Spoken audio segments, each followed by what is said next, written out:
بسم اللہ الرحمن الرحیم۔ محمود غزنوی کا نام تو آپ حضرات نے سنا ہے۔ محمود غزنوی کے جو باپ تھے ان کا نام تھا سبکتگین۔ سبکتگین ایک آدمی کے غلام تھے، مزدوری کرتے تھے، کسی کے یہاں ملازم تھے، شکار کے بڑے شوقین تھے۔ فرماتے ہیں کہ میں تنخواہ تھوڑی کم لیتا تھا اپنے آقا سے اور اسے کہتا تھا کہ ہفتے میں ایک چھٹی مجھے ضرور دینی ہے، میں نے شکار کھیلنا۔ اور یہ بھی یاد رکھ لیں کہ شکار ضرورت کے لیے کھیلنا جائز ہے، شوق کے لیے کھیلنا جائز نہیں ہے۔ آپ شوق کے لیے جانور مار کے گھر آ گئے، شوق کے لیے جانور مارا اور گھر آ گئے۔ معاذ اللہ تعالیٰ ایسے بھی شہزادے ہیں سیاستدانوں کے، سیٹھوں کے، نوابوں کے، جو کہتے ہیں کہ ابھی وہ کوئی کھانے کے لیے تھوڑی شکار کر رہا ہے، وہ تو نشانہ پکا کر رہا ہے اپنا۔ معاذ اللہ نشانہ سمجھ کے جانور کو مارا جائے گا۔ اور یہاں تک باتیں سننے میں ملتی ہیں کہ جانور باندھا جاتا ہے، اس پہ نشانہ کیا جاتا ہے۔ رسول پاک علیہ السلام نے لعنت فرمائی ایسے شخص پر جو بندھے جانور پر نشانہ لگاتا ہے۔ یہ ہمارے شوق ہیں، یہ بڑائی کی علامت ہے۔ چار پیسے آئے ہیں تو لوگوں نے یہ شوق پال لیے، اور بے دریغ جانوروں پر لوگ بندوقیں اٹھائے گھومتے ہیں۔ سنو، سبکتگین کہتے ہیں میں شکار کا شوقین تھا، لیکن ضرورت کے لیے شکار کرتا تھا، ہفتے میں شکار مار کے لاتا تھا، پھر پورا ہفتہ ہمارے گھر والے اسی کو کھایا کرتے تھے۔ فرماتے ہیں کہ میں تنخواہ تھوڑی لیتا تھا اپنے آقا سے، محمود غزنوی کے والد سبکتگین، کہ میں بھئی ہفتے میں ایک دن شکار کرنے جاؤں گا۔ کہتے ایک دن میں جنگل میں شکار کرنے گیا تو کچھ جانور کم نظر آئے، صبح سے لے کر میں گھومنے لگا، عصر کا وقت ہو گیا، کوئی شکار نہ ملا۔ اب میرے دل کے اندر یہ ڈر تھا کہ اگر مغرب مجھے یہیں ہو گئی تو مجھے کوئی درندہ، کوئی جانور پریشان کرے گا۔ اسی پریشانی کے عالم میں میں دائیں بائیں دیکھ رہا تھا کہ ہرنی کا ایک بچہ مجھے نظر آیا۔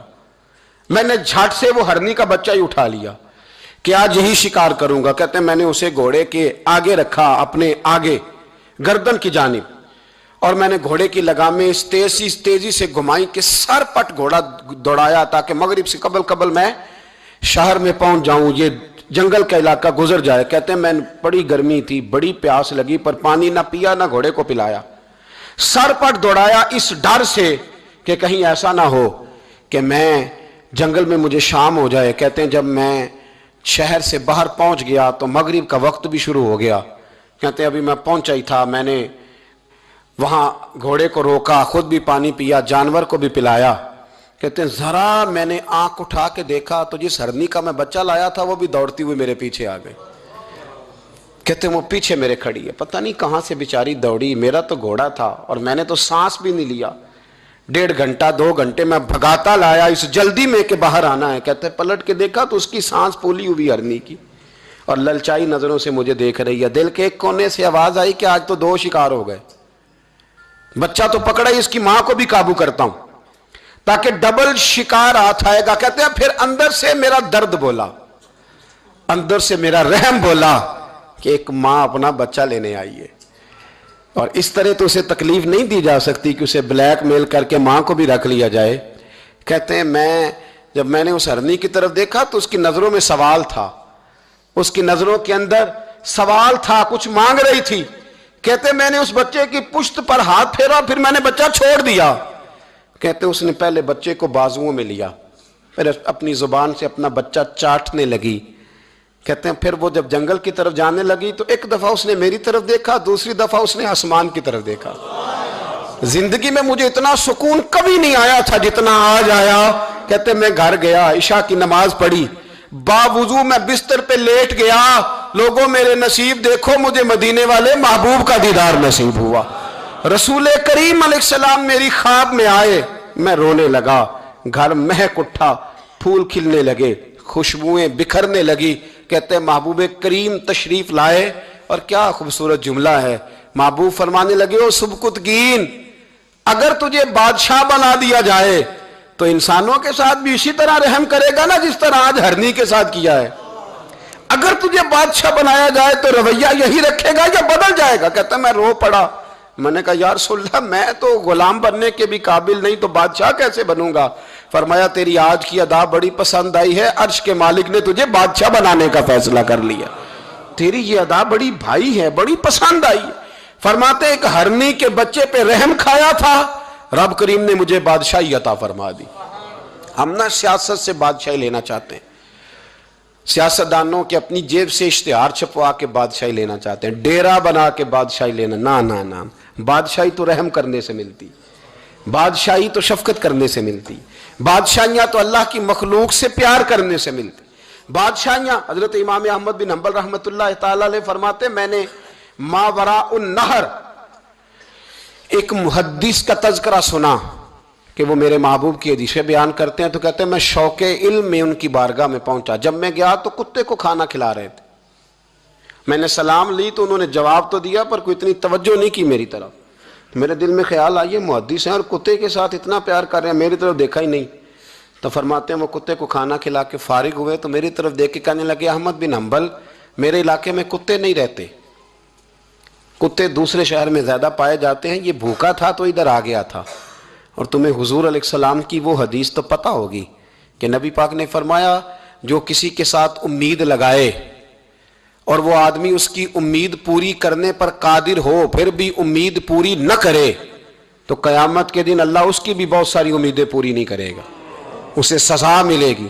امید پوری کرنے پر قادر تھا، مجبور نہیں تھا، پر پوری نہ کی تو اسے قیامت کے دن سزا ملے گی۔ تو فرمایا یہ کتا امید لگا کے آیا تھا میرے گھر میں کھانے کی، تو اگر میں پوری نہ کرتا تو پھر حضور کی اس حدیث پر عمل کیسے ہوتا، اور پھر مجھے حدیثیں بیان کرنے کا مطلب کیا سمجھ میں آتا۔ امام احمد بن حنبل رحمۃ اللہ تعالیٰ علیہ فرماتے ہیں میں نے کہا استاد جی اجازت دے دیں، کہا کدھر آئے تھے، کہا حضور جس کام آیا تھا نا وہ میرا بڑا ہی اچھا ہو گیا ہے، وہ بڑا شاندار ہو گیا، جو حدیث بھی آپ نے بیان کر دی اور صرف بیان نہیں کی، آپ نے تو عمل کر کے بھی دکھا دیا ہے، آپ نے تو اس حدیث پر منوان عمل کر کے بھی دکھا دی۔ جانور کے ساتھ حسن سلوک کرنا، اس کے ساتھ پیار کرنا، جانوروں کا خیال رکھنا۔ کچھ جانور موذی ہوتے ہیں، شریعت نے انہیں مارنے کی اجازت دی ہے، اجازت دے دیا، جو جانور تکلیف دیتا ہے، اذیت دیتا ہے اسے مارا جا سکتا ہے، اس کو ہٹایا جا سکتا ہے، لیکن جانور کے حقوق کا لحاظ کرنا، اس پر رحم کھانا، اس پر توجہ دینا۔ میں برطانیہ کے ایک شہر کی طرف جا رہا تھا تو رستے میں نا ٹریفک بند ہو گئی، تو آپ کو پتہ ہے میپ وغیرہ نکل آئے ہیں تو میپ سے پتہ چل جاتا ہے کہ کس روڈ پہ رش زیادہ ہے، کس پہ رش کم ہے۔ تو میں نے اپنے ڈرائیور سے یہ شکوہ کیا کہ میاں تم تو کہتے ہو یہ رستہ صاف ہے، یہ تو یہاں تو ٹریفک ہے۔ کہنے لگا حضرت صاحب پہلے نہیں تھی، ابھی ہوئی ہے تو پتہ کر لیتا ہوں۔